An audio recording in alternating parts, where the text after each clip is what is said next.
The king is back.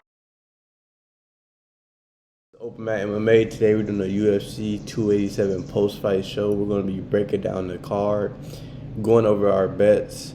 Then we're going to be breaking down some of the fights. So starting out the card, we had Jaqueline, our Amorim. I think I learned how to say her name a little better. She fought Sam Hughes. Hey, I picked Jaqueline, but she looked really good the first round. She gassed out, and Sam Hughes' gas tank picked up in the latter rounds, round 2 and 3. Came back, had some good ground and pound. Jaqueline was relying too much on jiu-jitsu, not setting up her takedowns and like pulling guard and stuff. Just wasn't the. She was her first fight. She'd been in the first round every other fight, so I mean, hopefully she learned from this. Next we had Shayilan versus Steve Garcia. I had Shayilan. He dropped Steve Garcia that first round. Steve Garcia came back. Then second round, Shayilan, was pushing the pressure. Then Steve Garcia hit him with some nice body shots, hurt him real bad. And then he turned the tide, and then he ended up TKOing him, hit him with a nasty liver shot. Body kick, then like a liver shot. So that was really nice. Next we had Bahamondes and Trey Ogden. Trey Ogden was a catchweight bout. Bahamondes, he won. He's really tall for the division. I didn't realize how tall he was. He's like 6'3", and he's a lightweight. This is a catchweight, but normally a lightweight. I think Trey Ogden was just a little hesitant on pulling the trigger. I think if he'd have pulled the trigger, he had success. Because he was landing, he just wasn't landing enough. And then Bahamondes kept low kicking him, trying to set up a high kick. He got punches at distance. Next we had Cynthia Calvillo versus Lupita Godinez. I'm be honest, I went to make dinner that fight, but so from what I got from it, it was very close. Some people said it was a robbery. Some people said it wasn't. We all can agree it was a close fight. I picked Lupita, so she won. So that make my early prelim record. Right now I was at 2 and 2. Then we on to the regular prelims. We had Joe Pyfer and GM3. I picked Joe Pyfer. Joe Pyfer, he went in that cage. He looked really big. Like, he looked tall. He looked very strong. He just looked big all around. Like he looked like he had some like real power. So that was good to see. Looked like he's legit. He won. Knocked out. TKO or knockout. Next we had Michelle Waterson versus Luana Pinheiro. That was another really close fight. People were saying it was a robbery. I didn't think so. Maybe I'm being a little biased at the same time because I did predict Luana, but when I was reacting to the fight live, you can go on my Twitter and see. I thought Pinheiro won. Pinheiro won. She had she had the more damaging strikes. Snapped her head back when she was landing. Calf kicks is pretty good. Had her limping. It wasn't much wrestling or grappling, but it was a little bit stuff against the cage. So yeah. Next we got Chris Curtis and Kelvin Gastelum. It was good to see Kelvin back in peak. Like, I won't say he might be going to his new prime or something. Or going to like a new chapter in his career. But man, he looked really good out there. He looked legit. Looked like he could beat anybody in that division last night. I thought it was a very close fight. Apparently, it was a headbutt in the second round. Chris Curtis fell. Kelvin, he got on top of him, was hitting him.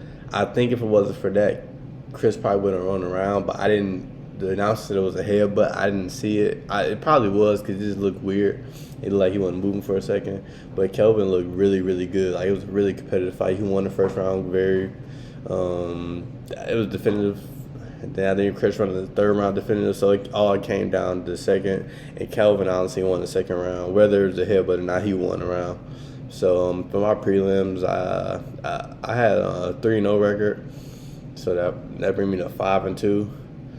Then Rosas Jr. versus Christian Rodriguez. Hey, I told everybody I told them C-Rod was legit. Some people, hey, I ain't got that many followers, so y'all probably didn't see it, but y'all can go like and review the old video. Look at this one. I told y'all C-Rod was legit. He defended the takedowns well. He took it down that first round, fought the rear naked choke. He was doing a good job not giving him his back. Then he gave up his back. I was really impressed by his defense. Then he went ahead and he, started controlling the second round and third round. He just looked like he was just the more experienced professional mixed martial artist. Rosas got to set up his punches a little better. I think he needs better cornermen. I gotta see where Jimmy trained out of, but I think he need better cornermen and just a little bit. I don't know. I ain't gonna say the team bad. I'm just saying he just needs like that to get to that next level. Them the little things you need to do. You need to get your nutrition right, get your mindset, get your team. Like this is those little things that's gonna take you deep into your UFC career. But he's young, got a lot of room for improvement. Don't think it was. I don't think this would be like detrimental to his career, but hopefully take this as a learning moment. We'll just see. Next we had Kevin Holland versus Santiago Ponzinibbio. I chose Kevin Holland. His hand was apparently broke, so I mean him and Wonderboy didn't fight too long ago, so it was a good fight though from Kevin. He looked really good. Knocked him out. I don't think it was a late stoppage. I thought it was because he popped right back up, but it looked like he hit the ground, was there, they got punched, and then came back up. So that's how it looked for me. Next, we had Rob Font versus Adrian Yanez. Hey, I chose Rob Font. I just felt like Rob Font was. I just felt like he was. Like I said, it was too big of a jump of competition. Yanez looked really, really good, though. I'm not saying he didn't look good. He looked really good because, honestly, he was hurting Font. Font looked like, the eye was messed up. He was hurting Font, but I just thought that Font was just too game, too experienced. He didn't get finished by Cheeto or Aldo. He got hurt really bad, but I don't think it was nothing that Yanez could do that he hasn't seen before. The wear and tear it'd be it could have been a problem, but he showed it not to be a problem. He ended in round 1 TKO. Next we got Masvidal and Gilbert Burns. This was Masvidal's last fight. He retired after the fight. Burns won. Burns he controlled it everywhere. Controlled the boxing. Controlled the wrestling, of course. Masvidal he had an interesting post-fight interview. Y'all need to go check that out. Burns won in the main event. Hey, I chose Pereira. Honestly, my notes, I wrote it like 50-50. Like, I did, like, my buddy called me. It was like, hey, man, who should I choose? Betting. I said, look, I would stay away from that fight. That's like a 50. Only reason why I chose Pereira, because I seen him beat him twice. I seen him finish him twice.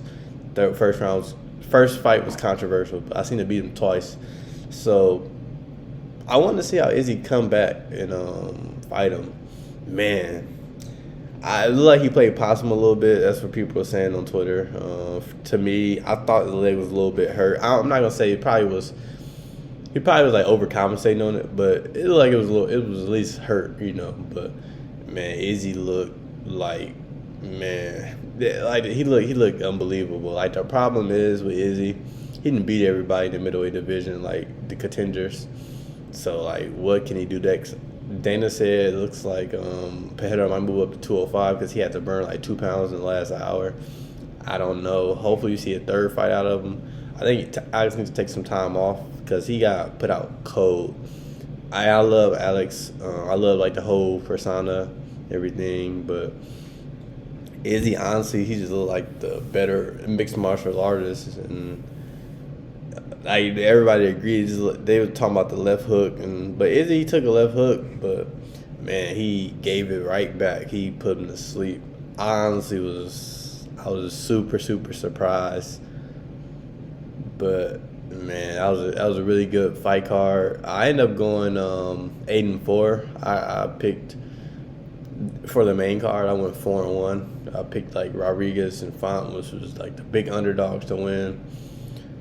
The near even one, Chris Curtis and Gastelum, I missed that. Sam Hughes and Jaqueline Armon, I missed that. Then Shayilan and Steve Garcia, I missed that. And I missed, I think, in the main event. So, hey, we had a good fight card, though. I would like to start doing some fight companions. Maybe if I get a couple more subscribers. Or just people just down to watch fights together, talk stuff. It'd be great. So hopefully we can start getting that up. That'd be nice. I think it was a great fight card. A lot of celebrities in attendance. I would like to see what's next for Izzy, because honestly, the middleweight division, like I said, who is he going to fight? Is he going to refight Rob Whittaker third time, fight Hamza maybe? But people say Hamza don't deserve it. But my problem is I don't know. He beat he beat Vittori, he beat Cannonier, Strickland maybe, but Strickland, Strickland is active and but it's hard for Strickland to get those top fights because the middleweights be booked out, or they just when you come to the rankings, people they got their thing about the rankings. It looks like Burns, he's going to be a backup fighter for the Leon versus Kobe fight. Leon said he want to go fight Kobe. Dana say is happening, so I'm gonna go with Dana say. Rob Font look like he's still a top 10 fighter, world beater. Holland looks like he can be ranked at 170 and beat some really good people. And Santiago is very tough, man. I don't think I've seen him get flatlined like that. Not a long time at least. I haven't seen it personally, but maybe I missed it when he did get beat. It looked like Christian Rodriguez actually is legit for that 135 division. He did come a pound in overweight. He did apologize, and I do like that he apologized. Seemed like a real nice, humble guy. And so I think that's what's next for the main card fighters. As far as the prelim fighters, I think Sam Hughes, she can just get back in there, keep training. She had her boyfriend bet $1,000 on her. I was like, that might not go over well with people, especially since the whole James Krause incident happened. So I wish she would have kept that to herself and just kept those winners, but we'll see. I want to see Joe Pyfer fight a guy. GM3 is a guy, don't get me wrong, but I want to see him fight a little, gradually step his way up. He ain't got that many professional fights. I think this is his third. That was his second or third fight in the UFC. So beat GM3 pretty good. So let's see him fight give him somebody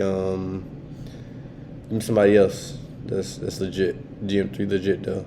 And then Chris Curtis and Kelvin. It's a lot of fights for them to book because just the style of fighting, people going to watch them. It's a lot of fights to book for that. Sucked Chase Sherman and Carl Williams got canceled. I kind of wanted to see that fight.